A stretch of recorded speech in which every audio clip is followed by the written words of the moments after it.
Hello, hello. Weekly update, November 1st, or I guess I should say November 1st weekly update. Highlight of the week definitely was definitely the set that I did on Sunday. If you follow me on Instagram and you saw my story where I posted basically a story right afterward, you'll know what I'm talking about. Um, but the rest of the week was all right too, honestly. Nothing amazing or crazy to report. Just a combination of work and then doing comedy. I had another pretty good set on Wednesday as well. But not like the Sunday one, honestly. The one on Wednesday was at a different mic, different room. First time I did it.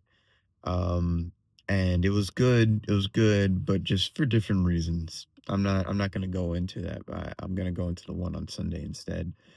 And then I worked Thursday, I worked Friday, I'm working today, and I continue working all the way through Tuesday. So um I'm at I'm not at the midway point of my work week. At the end of tonight I will be, but all in good time. But so on that on that set on Sunday. Um, I don't remember what place I went on. Uh, it was after midnight. It was pretty late. I want to say it was like 1. Yeah, that's when I went up. I went up around 1 in the morning. Um, and the crowd was just great, honestly. It was just a great crowd. Everybody who was going up that night, they all had good sets. We all had good sets, honestly. Uh, and so the thing about Sundays at the secret group where I did the mic is that there's two rooms.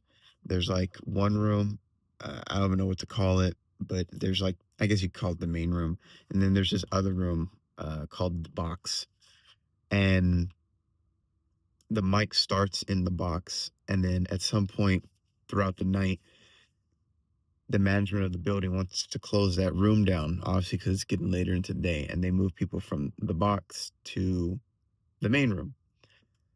And it's a weird time because you're asking a crowd basically to get up, move to another room, and then sit back down and then get reacclimated into the show, the open mic. And during that time, I mean, people leave. People, that's the main thing. People leave. Sometimes they're like, all right, I'm good. I don't, I'm already getting up, I'm already walking. I'm just going to walk out. Right. But this time, the crowd stuck around, which was really nice.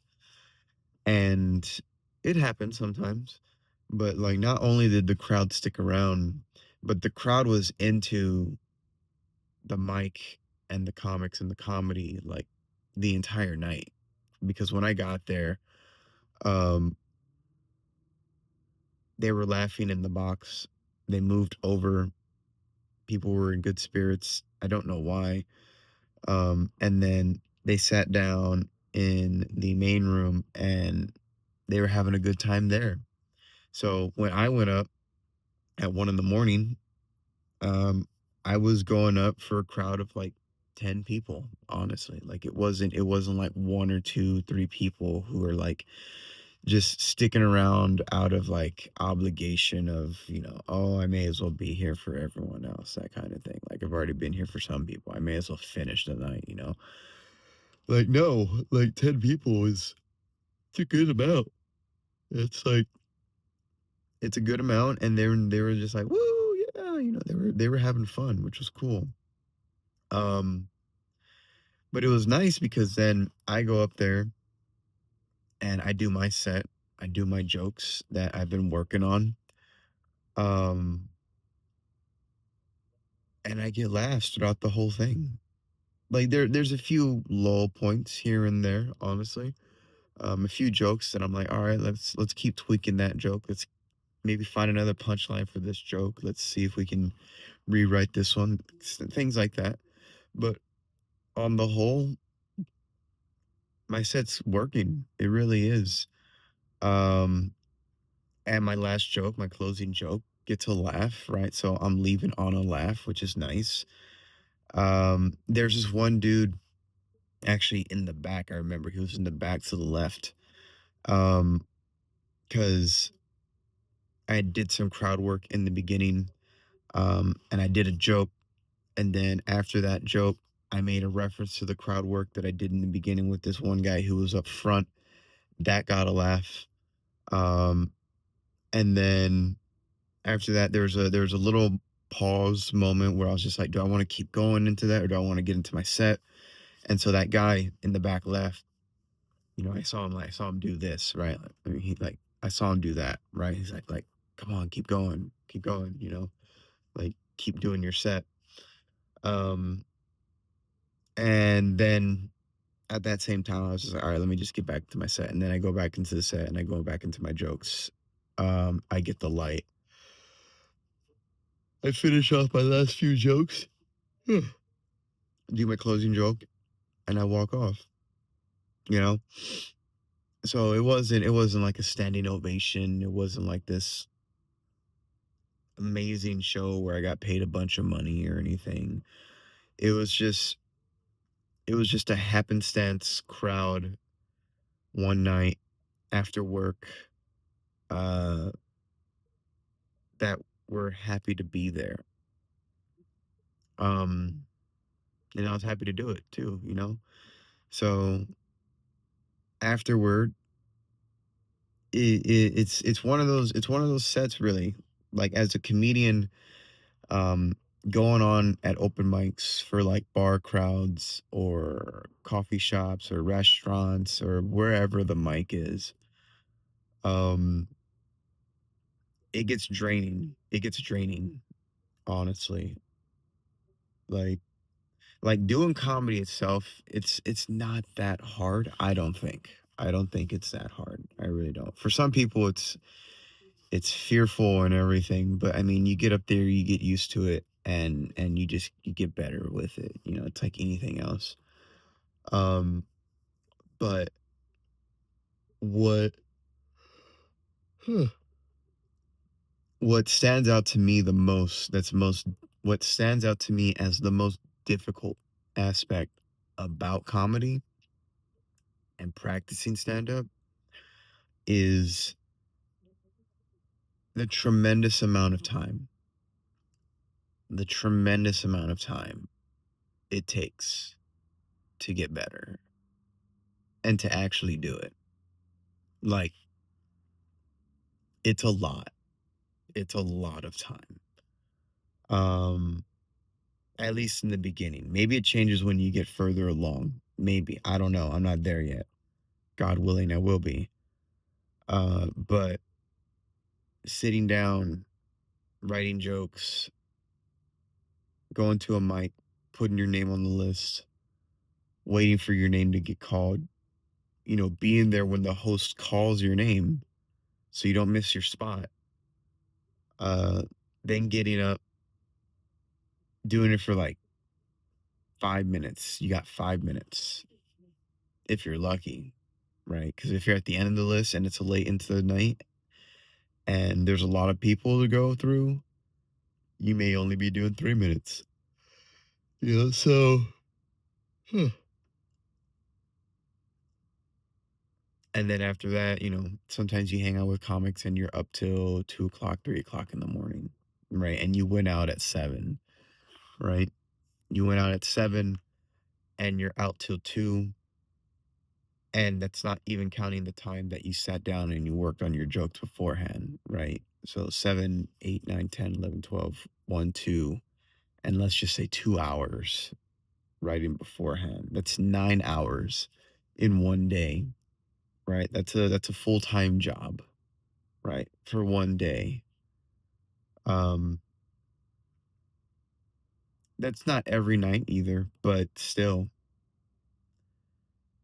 you're writing jokes when you're not going up one night in particular. If you're not going to go up and do any mics one night because you got work or because you got out late or because your van breaks down, right? Just things happen. Uh, but that doesn't mean you didn't write or work on jokes or write new material or journal your thoughts on a particular topic. Um, or journal your thoughts on some experience that you went through in life that maybe you could turn into material later, right? It takes so much time, you know? And I've mentioned it before, like when I was drawing, I spent a lot of time on drawing. But like with drawing, at least I can like see an image come to completion as I was working on it.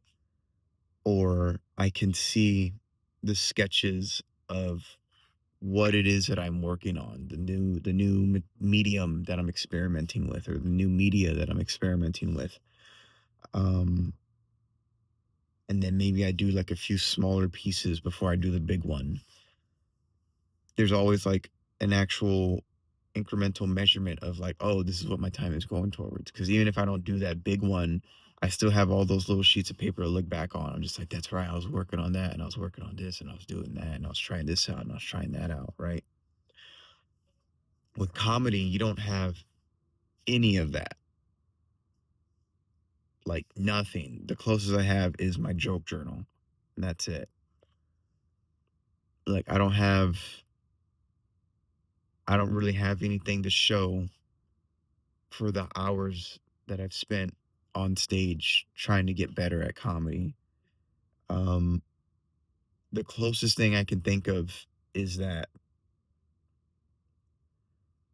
I have the utmost of confidence and comfort in talking to people just randomly, right? Like I went to a mixer, a social event after a church event, ministry event, and I hadn't been to one in a bit.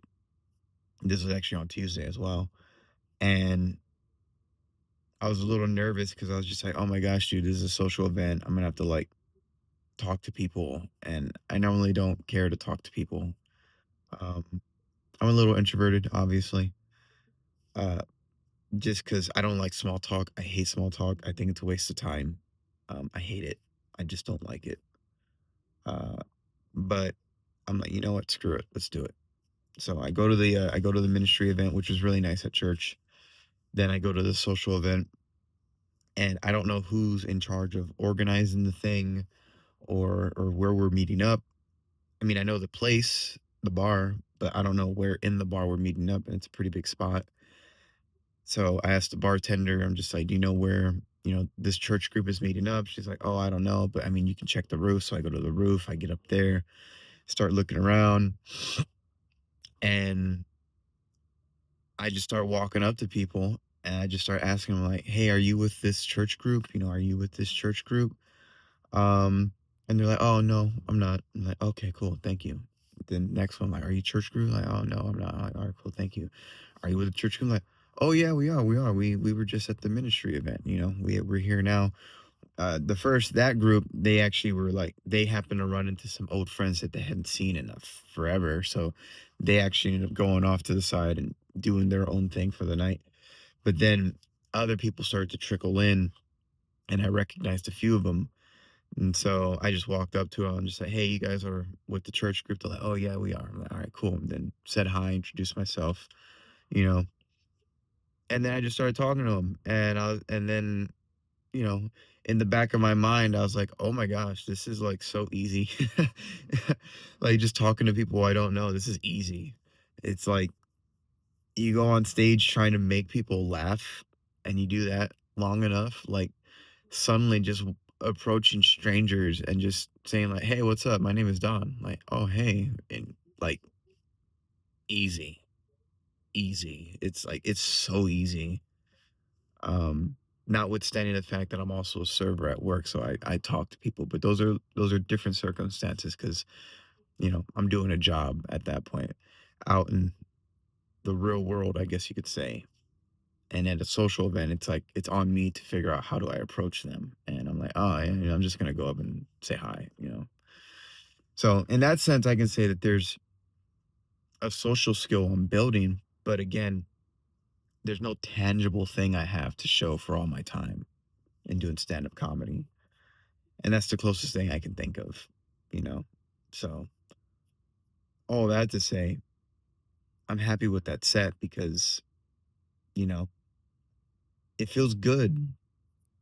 It feels really good to go on stage and to make people laugh because you don't always do that and it's not always so obvious and clear. Um,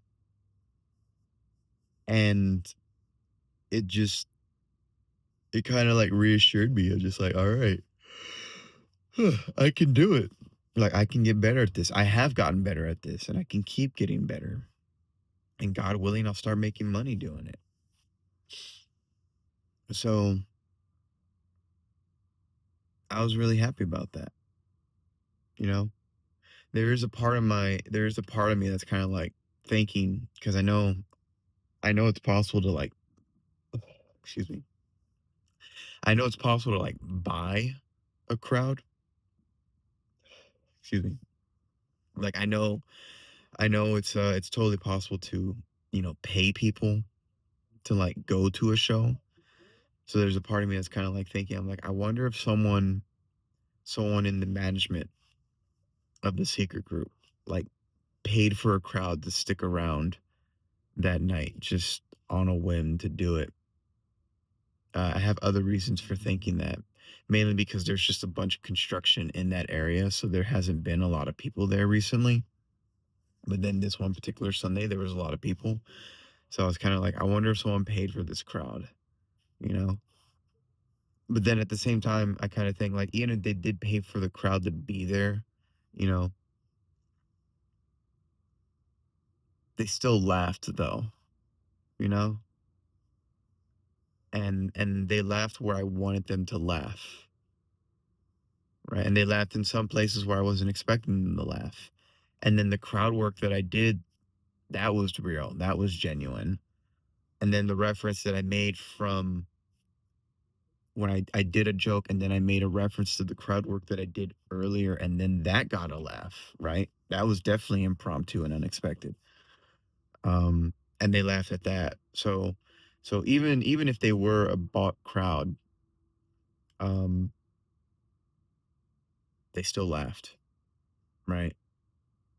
And I bring that up. I bring up the idea of them being a bought crowd because there's a part of me that doubts anything good that I do, right? There's a part of me that's just like, quite frankly, is never content. And it's frustrating because, like, I would like to be content. I would like to be, I would like to be able to be satisfied with the idea, like, yeah, that was a real crowd and I really made them laugh. And my confidence is up now because of it. And I actually can do comedy. And all of that is true. But there's also a part of me that's like cynical and kind of doesn't want to believe that I actually had a good night, you know? I don't know. That's just those are the thoughts that come to my head. And those are the thoughts that I have to look at and assess and kind of be like, I like these, I don't like those. I like feeling confident. I don't like the idea of discrediting my confidence because random idea of bot crowd, you know? So I don't know. All that to say, I'm happy with that night. I was happy with that night. Very happy. So yeah. I went and I did another mic after that. I ended up not going up because it was too late. Um hmm, excuse me. So that was my week. And that's my update. Thank you very much for watching. Like and subscribe if you are inclined to do so. And as always, God bless you. Have a good day.